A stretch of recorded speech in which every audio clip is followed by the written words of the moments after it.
monsters and hunters. The sun has gone dark and the night sky blood red. Purple darkness takes over it all as Countess and Kado rule over the spook. Monsters have taken over, but there is hope. Greatest hunters in the Omniverse. Begin the entire storyline of Fortnitemares 2023. Hunters and monsters.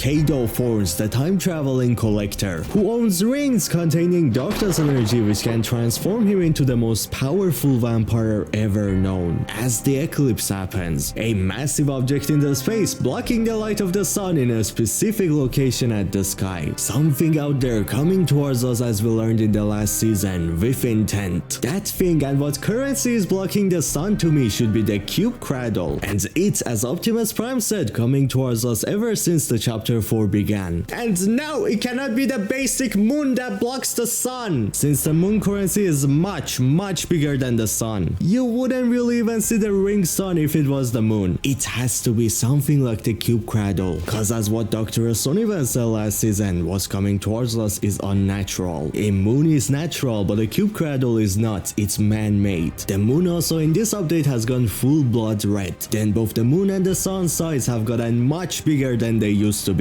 Can I just say, what in the graphics? That's sick! Oh my god, look at the sun and turning like whatever. Oh, it's so gorgeous. Look at the red moon and all of that. Oh my god. If it was possible to marry an eclipse moon and a sun, I would have smashed. Now that the eclipse has happened, Kado Thornes becomes his vampire form, grabbing his kinetic blade said to be custom built for him. Why a kinetic blade? Well, if you have seen this video, Kado Thornes' home is Mega Reality. He probably was brought here through the same briefcase that brought Mega to us. Kado respects his culture extremely, therefore his favorite weapon being the iconic weapon of his home. But this ain't no basic sword anymore. The sword can speak to you with many voices if you listen.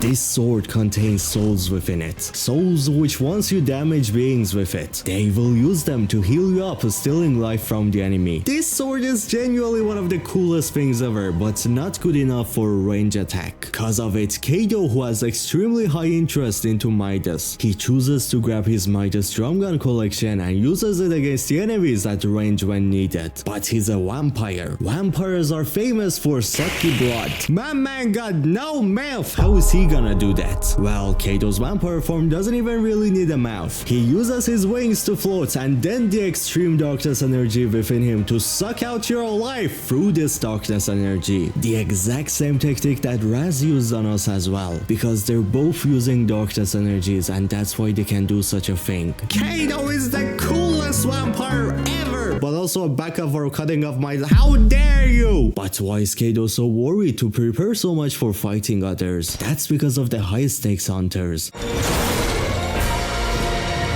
The highest stakes club contains 3 members, being Johnny the Red, their leader, Halsey, the Boba Master and the Brute, then Lucian, the protector of them. I fully explained their entire story in this video, which got so much love from the community, make sure to check it out. But there are new things we have learned about them. High stakes, especially Johnny, have a master called Victoria Saint, second greatest monster hunter of all Omniverse, and the hottest, which she got this skill because of her own master, the one who took an interest into high stakes club, telling her students to become the master of Johnny herself. That ultimate master has said to be SHimmer Dusk, the greatest hunter of all time, a hunter who goes through time and realities for her prey, one which also has been said to have lost everything, losing everything being why she has no reason to live except to hunt for revenge. That's making her push herself to become the greatest monster hunter, a monster hunter because the reason she lost everything being Kado. So she has been hunting down Kado throughout reality and time for centuries, finally catching him on our island. She still needs help to hunt the greatest monster, being the exact reason why she took a liking into the high stakes club, telling her students to teach them how to become like her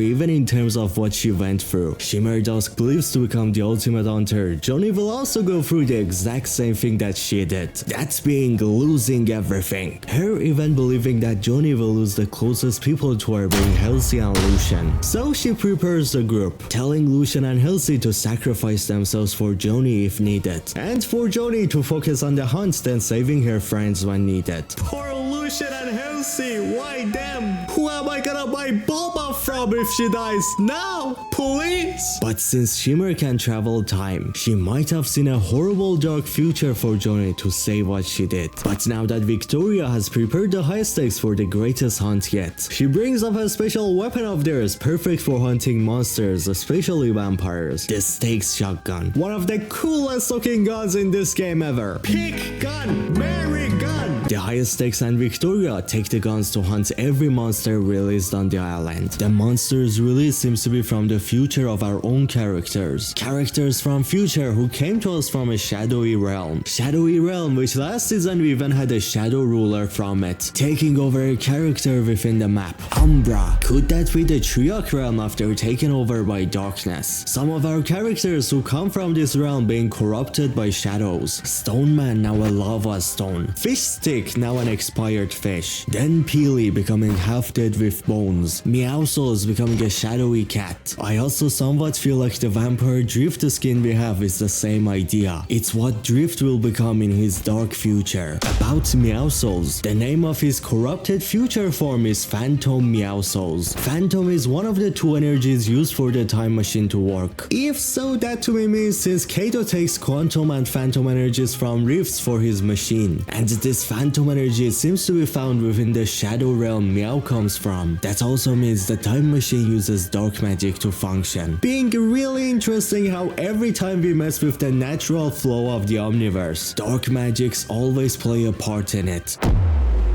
One which the highest stakes mostly want to go for being Countess Dracu, the second coolest vampire of all time and an absolute queen. I will let her suck in my blood. Again, if you want to exactly and fully know why the highest stakes are trying to take down Countess Dracu, you need to watch this video, link in the description. This explains everything. So while the highest stakes do that, hunting all the monsters allows SHimmer Dusk to focus only on her revenge, focusing on killing Kado. Based on what this Halloween's storyline says, it seems like that SHimmer Dusk actually manages to finally finish her long hunt, taking her revenge, killing Kado Thornes. The hunt in the end of the Halloween event will come out successfully, while the highest stakes also kill every monster, even Countess Dracu seems so. But don't worry, that doesn't mean that Kado's storyline is over forever.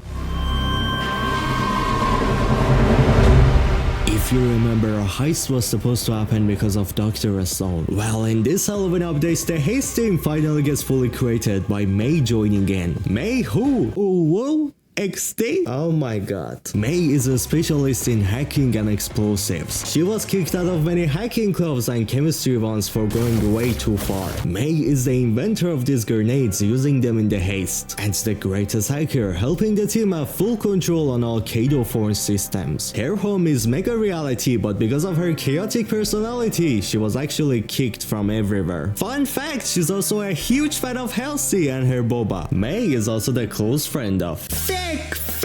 Oh wait, now he's mine. She's even the one who wrote the code for how these towers function, tracking the future storm locations. But now that she's kicked out of everywhere, she has to camp and sleep somewhere hidden. Basically, she's homeless. But she got her own custom reboot van, removing the brakes of it and customizing much regarding how it works. While we try to bring her into the team, she has learned of batteries that Kado owns, wanting us to learn what they are and where they're used for. Then we learn how the cells are made to to absorb energy from the rifts. Two energies, quantum and phantom energies. These batteries take these energies to be used for Kado's time machine. Finally showing us why there are rifts within Kado's hotels. He controls rifts to abuse and gain their energies for charging his machine. I love how everything in this season has a reason behind it. But now finally May is with the heist team and they all are ready to steal from Kado. The great luck of the team makes them go through the heist exactly at the same time as heist takes killing all the monsters, and SHimmer Dusk fighting Kado to defeat. SHimmer killing Kado in future will allow the heist to be fully successful, and the team will bring Kado's time machine to Dr. Slone and John Jones. Jones, who was floating in space until the last 2 weeks. He just got on the island after 4 seasons. That's such a Jones thing. I love it. Jones and Slone have put their hate aside to save us all together, especially since it has been predicted that our future is in the hands of John Jones. He must save us, becoming the legend he's said to be in season 2 chapter 3. But again, why did I say that Kado's death does not mean the end of his story?